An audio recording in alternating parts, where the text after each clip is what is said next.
আজকে আপনি খুতবা শুনছেন, আবার কালকে শনিবার যেরকম ছিলেন সেরকম হয়ে গেছে। মানে আমাদের ভিতরে পরিবর্তন অনেক অনেক কম। কম কেন? কোরআন হাদিসকে মানুষ মূল্য দেয় না। আসলে আমাদের মুসলিম হয়ে যেটা কর্তব্য করা উচিত সেটা হচ্ছে কোরআন এবং সেই হাদিসকে মেনে চলা। এই দুনিয়া এমন একটি বস্তু, এমন একটি জায়গা যেটা মানুষকে ধোঁকা দেবে। দুনিয়া মানুষকে ধোঁকা দেবে, এটা নিশ্চিত আপনি মনে রাখেন। প্রথম কথা, মানুষের এই দুনিয়ার প্রতি এত মায়া, মহব্বত, ভালোবাসা কেন? আজ আপনি দেখেন একটা মানুষ এই দুনিয়াকে এত ভালোবাসা করার কারণে, মহব্বত করার কারণে মানুষ মানুষের মারামারি, আর এই দুনিয়ায় তার মৌজ মস্তি, তার মানে জীবনযাপনই আলাদা কোরআন হাদিস থেকে। কেন? সে দুনিয়াকে ভালোবেসেছে, সে দুনিয়াকে প্রাধান্য দিচ্ছে। কিন্তু সে হতভাগা মুসলিম, সে বুঝতে পারে না যে এই দুনিয়াটা একটা ধোঁকার বস্তু। আপনি দেখেন তো, এমন কোন মানুষ আছে পৃথিবীতে যে 300-400 বছর ধরে এখনো বেঁচে আছে? আছে? নাই। আমরা যতগুলো মুসলিম বেঁচে বসে আছি, প্রায় 1 বছর পর, 100 বছর পর কেউ বেঁচে থাকবো না। এরকম খুব মানুষ কম যে এতদিন বাঁচতে পারে। এই দুনিয়াটা হচ্ছে ক্ষণস্থায়ী জায়গা। চাচা একটু কথাগুলো ধ্যান দিয়ে শুনলেন, আপনার পয়েন্টে পয়েন্টে বলার চেষ্টা করছি। তো এই দুনিয়াটা হচ্ছে ক্ষণস্থায়ী জায়গা, মানে কিছুক্ষণের জন্য। আর আখিরাত হচ্ছে চিরস্থায়ী জায়গা। আচ্ছা আপনি বলেন তো, আপনি যদি মালদাতে ট্রেন ধরেন যে কলকাতা যান, দিল্লি যান, তাহলে আপনি একটা ব্যাগ গুছাবেন। ব্যাগে হয়তো 2টা জামা নেবেন, একটা পানির বোতল নেবেন, হয়তো কিছু খেজুর নেবেন, কিছু খাদ্য নেবেন। কেন গো? এইটুকু যাওয়ার কারণে, মালদা থেকে দিল্লি যাবেন, এইটুকু যাওয়ার কারণে আপনার একটা সামান লাগছে ব্যাগে, পোশাক আশাক নিচ্ছে, কিছু জল নিচ্ছে, কিছু খাওয়ার নিচ্ছে। আর আপনি যে এই দুনিয়া ছেড়ে চলে যাচ্ছেন, যেটা আপনার জায়গা চিরস্থায়ী, সেই জায়গাটার জন্য কি করছেন? সেখানে কিছু নিয়ে যাবেন না? জি। আর একটি কথা বলি, একটা আগুন, একটা উদাহরণ শুনে, মানুষের ভিতরে ঈমান কেমন জিনিস তা বুঝতে পারা যায় না, ধৈর্য যে কেমন জিনিস তা বুঝতে পারা যায় না। এই কথাটা আমি কালকেও বলছিলাম। আগুনের ভিতরে 3টি উপকরণ আছে। একটা যেটা দেখা যাচ্ছে যে আগুন, আর 2টি দেখা যায় না। একটা হচ্ছে আগুনের একটা ক্ষমতা আছে যে সে অন্ধকারকে ঠেলে আলো করে দিতে পারে, তাই না? আগুনকে যদি আপনি অন্ধকারে জ্বালান, তাহলে তার ক্ষমতা যে আলো করে দিতে পারে অন্ধকারকে ঠেলে। 3 নম্বর উপকরণ হচ্ছে আগুনের ভিতরে আছে উষ্ণতা। আগুন পুড়িয়ে ছাই করে দিতে পারে যে কোনো জিনিসকে। ওইরকম একটা মানুষের ভিতরে 3টি উপকরণ আছে। একটা যেটা আমরা দেখতে পাচ্ছি, চোখ, কান, নাক, পা, এই একটি। আরেকটি হচ্ছে কলিজা, ফুসকা, কিডনি, এগুলো একটা। আর 3 নাম্বার হচ্ছে রাগ, সবর, ধৈর্য।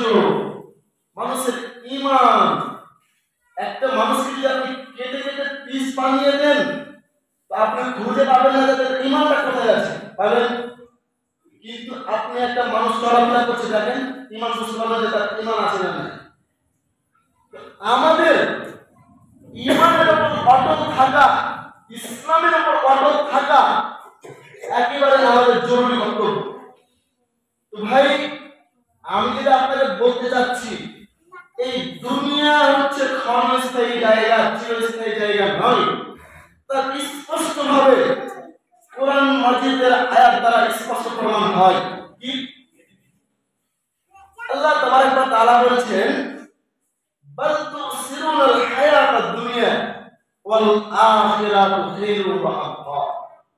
হে দুনিয়াবাসী, এই দুনিয়াতেই তোমরা প্রাধান্য দিচ্ছ, এই দুনিয়াতেই তোমরা অগ্রাধিকার দিচ্ছ না, ওয়াল আখিরাতু খায়রুন ওয়া আবকা। এই দুনিয়ার চাইতে আখিরাত হচ্ছে চিরস্থায়ী জায়গা। ওয়া আবকা, শুধু চিরস্থায়ী জায়গা না, এই দুনিয়ার চাইতে আখিরাত হচ্ছে উত্তম। নাই আয়াতের প্রশ্ন নেই, সূরা আল থেকে স্পষ্ট কোরআন মাজিদের আয়াত দ্বারা প্রমাণিত হয়। তো দুনিয়াকে তোমরা প্রাধান্য দিচ্ছ না, আল্লাহ বলেছেন সরাসরি আপনাকে। আল্লাহ তাবারক ওয়া তাআলা বলেছেন, আলহাকুমুত তাকাসুর হাত্তা যুরতুমুল মাকাবির। এই দুনিয়ার বাড়ি গাড়ি, টাকা পয়সা, জমি জায়গা, ছেলে মেয়ে তোমাকে আত্মঘোরা করে রেখেছে, তোমাকে গাফেল করে রেখেছে। কি থেকে? কোরআন হাদিস, ইসলাম থেকে। কতদিন পর্যন্ত? হাত্তা যুরতুমুল মাকাবির, যতক্ষণ না তুমি কবরস্থানে পৌঁছাচ্ছ। দেখেন সূরা তাকাসুর। একটু যদি কোরআন মাজিদটা বুঝে পড়তাম, একটু যদি পড়তে জানতাম, তবে না কতই হতো। কোনদিন আপনার সাজ জাগলো না। একটু কোরআন মাজিদের আয়াতের বাংলা পড়ে দেখতো আল্লাহ তাআলা কি বলছেন। স্পষ্ট কোরআন মাজিদের আয়াত আপনাকে এই দুনিয়া গাফেল করে রেখেছে, এই দুনিয়ার মান ধন সম্পদ আপনাকে গাফেল করে রেখেছে। যতক্ষণ কতদিন পর্যন্ত কবরে যাও তুমি বুঝতে পারো দুনিয়া কি জিনিস। যাই হোক, স্পষ্ট কোরআন মাজিদের আয়াত দ্বারা আল্লাহ তাআলা প্রমাণ করতে চাইছেন, বলছেন যে না, তোমরা দুনিয়াকে অগ্রাধিকার দিও না, দুনিয়াকে তোমরা মূল্য দিও না। ইবনে আব্বাস রাদিয়াল্লাহু তাআলা বলেন, রাসূলুল্লাহ সাল্লাল্লাহু আলাইহি ওয়াসাল্লাম বলেছেন, নি'মাতানি মাগবুনুন ফীমা কাসীরুম মিনান নাস। আল্লাহর পক্ষ থেকে মানুষকে দুইটি নিয়ামত দেওয়া হয়েছে, যেই দুইটি নিয়ামতের কারণে বেশিরভাগ মানুষ ধোঁকার মধ্যে রয়েছে, বেশিরভাগ মানুষ পাপের মধ্যে রয়েছে, বেশিরভাগ মানুষ ইসলাম থেকে সরে রয়েছে, বেশিরভাগ মানুষ, সব মানুষ নয়। আল্লাহ রাসূল সাল্লাল্লাহু আলাইহি ওয়াসাল্লাম বলেছেন, নি'মাতানি মাগবুনুন ফীমা কাসীরুম মিনান নাস। যে দুইটি নিয়ামত, এক নাম্বার হচ্ছে আসিহা, শরীরের সুস্থতা। মানুষের শরীর যখন সুস্থ থাকে, অন্যায় করে সে সময় অপচয় নষ্ট করে। মানুষের শরীর যখন সুস্থ থাকে, তখন তার গা খালি টকবক করে, আমি কাকে মারবো, কাকে কাটবো, কাকে কি করবো, কার আমি জমি ছিনতাই করবো, কার কাছ থেকে টাকা মারবো, কি করবো। এই যে শরীরের সুস্থতা। আপনার শরীর সুস্থ আছে, এবার আপনি জামে মসজিদে আসতে পেরেছেন, এটা একটা আল্লাহর নিয়ামত নয়? নিয়ামত নয়?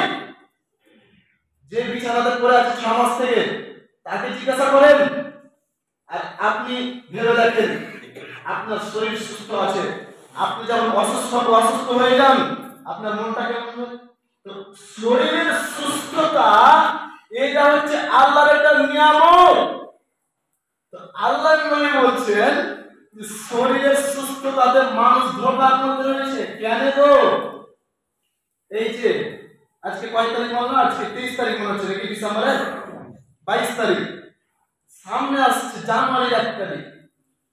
আমাদের মুসলমানের বাচ্চারা দেখেন,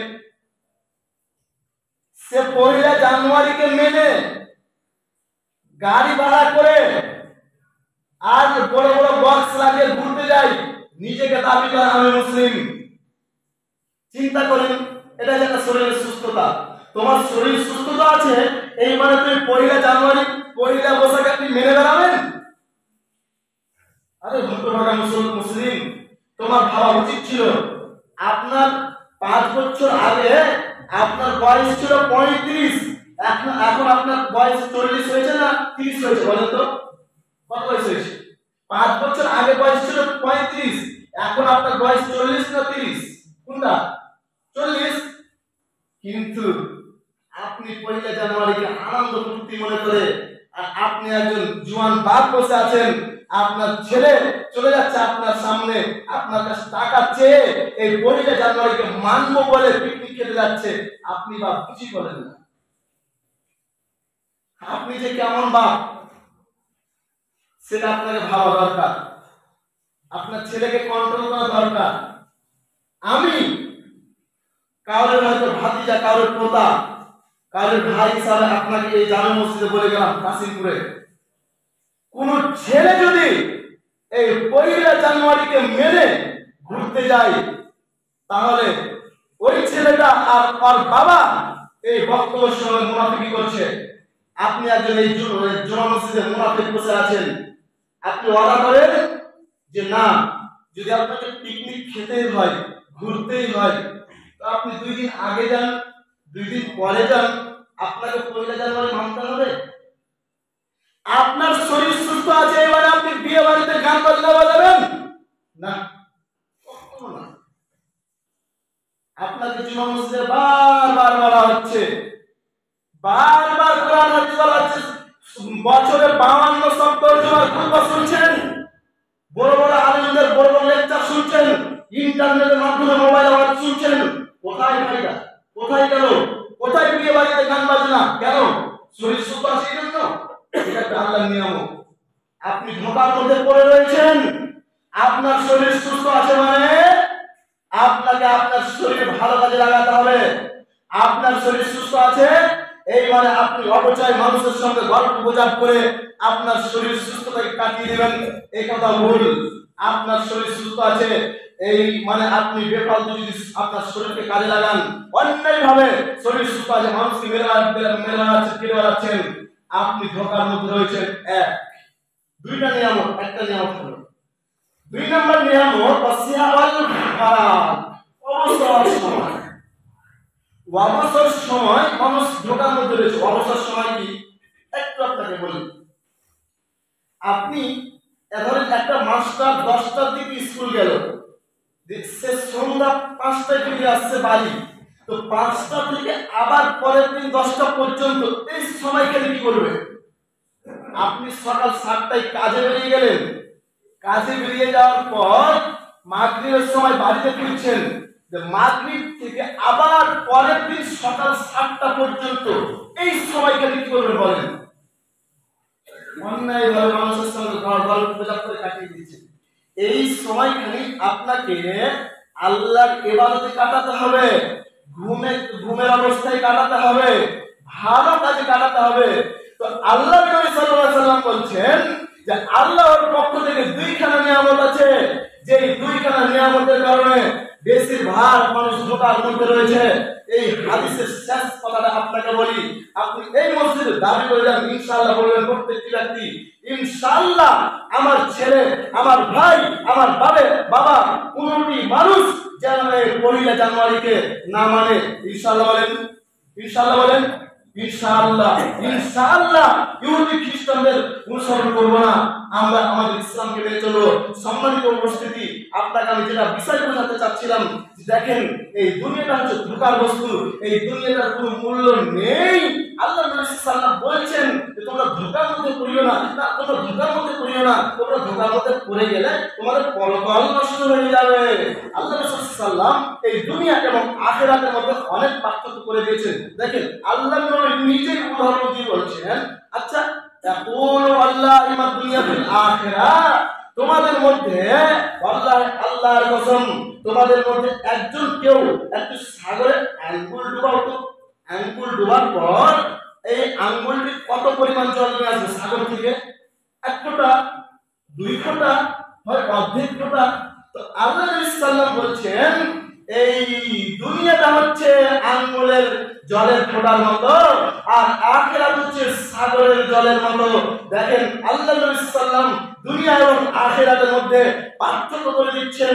আল্লাহ নবী সাল্লাল্লাহু আরো পার্থক্য করছেন কি, জাবের রাদিয়াল্লাহু তাআলা বলেন রাসূলুল্লাহ সাল্লাল্লাহু আলাইহি সাল্লাম রাসূলুল্লাহ মাতা বেজাদিন আশাক মেয়াদিন, আল্লাহ নবী একদিন একটি মৃত ছাগলের পাশ দিয়ে যাচ্ছেন। আল্লাহ নবী বলছেন, ও আমার সঙ্গী সাথী, তোমরা কি কেউ পছন্দ করো এই মৃত ছাগলটি কিনতে কিছু দিরহামের বিনিময়ে, কিছু টাকার বিনিময়ে? তখন সাহাবী বলছেন, আল্লাহ নবী, এক ছাগল মরে পড়ে আছে, ওই ছাগলটি যদি আপনি কাউকে ফিরিতে দেন তবুও তো কেউ নিবে না, নেবে? আচ্ছা, আমাদের আমাদের অভ্যাস কি, গরু ছাগল মারা গেলে তাকে আমরা ওই বাড়ির পিছন থেকে গাড়া করে পুঁতে আসি না? কারণ কি, তার মূল্য নেই কোনো, সে মারা গেছে। তো আল্লাহ নবী সাল্লাল্লাহু আলাইহি ওয়াসাল্লাম বলেছেন, ওয়াল্লাহি, আল্লাহর কসম, যার হাতে প্রাণ তার কসম খেয়ে বলছি, এই দুনিয়া, এই ছাগলটি যেমন তোমার কাছে কোনো মূল্য নেই, এই দুনিয়ার কোনো মূল্য নেই, অতএব এই দুনিয়াকে কোনো মূল্য দেওয়া চলবে না। এই দুনিয়াটা হচ্ছে ধোঁকার বস্তু। আল্লাহ রাসূল সাল্লাল্লাহু আলাইহি ওয়াসাল্লাম পরিষ্কার ভাষায় হাদিসের মধ্যে উল্লেখ করেছেন। আবু হুরায়রা রাদিয়াল্লাহু তাআলা বলেন, রাসূলুল্লাহ সাল্লাল্লাহু আলাইহি ওয়াসাল্লাম বলেছেন, দুনিয়া সিজনুল মুমিন ওয়া জান্নাতুল কাফির, এই দুনিয়া এবং এই দুনিয়াটা হচ্ছে মুসলমানদের জন্য, মুমিনদের জন্য কায়েদখানা, জেলখানা। কারণ মুমিন যারা, মুমিনা যারা, তারা কোনোদিন নিজের মন মতো চলতে পারে না। অবশ্যই তাদের হায়া, তাদের লজ্জা, তাদের শরম আছে, তারা কোরআন হাদিসকে মনোযোগ দিয়েই চলে, এটাই ঠিক। তখন আল্লাহ নবী বললেন, হ্যাঁ, এই দুনিয়াটা হচ্ছে মুমিনদের জন্য কায়েদখানা, আর এই কাফেরদের জন্য হচ্ছে জান্নাত। আপনি শুনেন, এই হাদিসটা বোঝার জন্য আরো দুইখানা হাদিস শুনতে হবে না? আরে মুমিনদের জন্য দুনিয়া কায়েদখানা, জেলখানা, আর কাফেরদের জন্য জান্নাত। আল্লাহ নবী সাল্লাল্লাহু পরিষ্কার ভাষায় বলেছেন।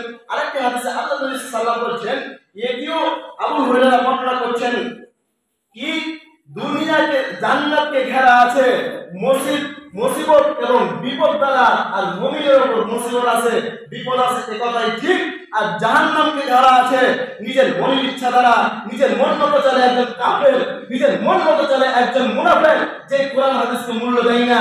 আল্লাহ নবী সাল্লাল্লাহু আলাইহি ওয়াসাল্লাম বলেছেন, তাহলে আপনি বলেন তো হাদিস থেকে কি বুঝতে পারলেন? তাহলে অর্থ যদি হাদিস দ্বারা প্রমাণিত হয়, আল্লাহ নবী সাল্লাল্লাহু আলাইহি ওয়াসাল্লাম বলছেন, যারা মুমিন তারাই জান্নাতে যাবে, তাদের উপর মুসিবত আসবে, তাদের উপর বিপদ আসবে।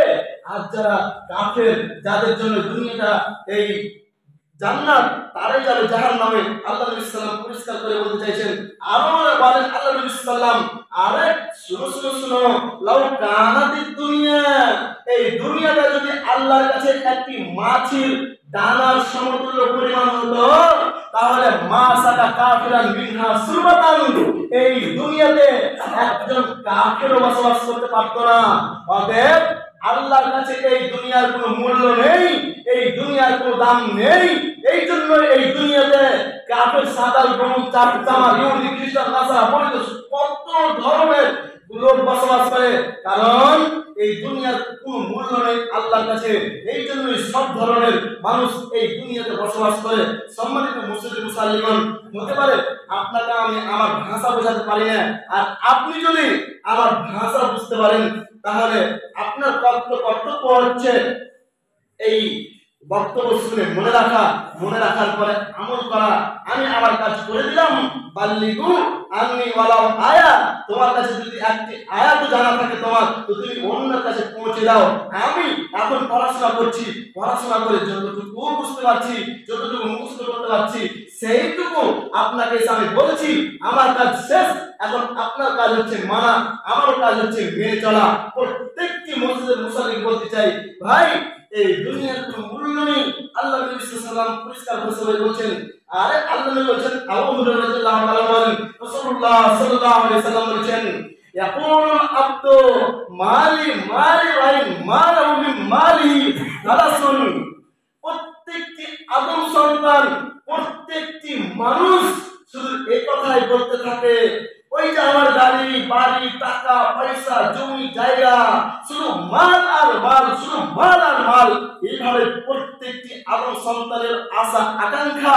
কিন্তু আল্লাহ নবী সাল্লাল্লাহু আলাইহি ওয়াসাল্লাম বললেন যে মানুষের পরিকৃত মাল হচ্ছে তিনটি। এক, মা আকালা আপনার, যা খেলো সেটা হজম হলো।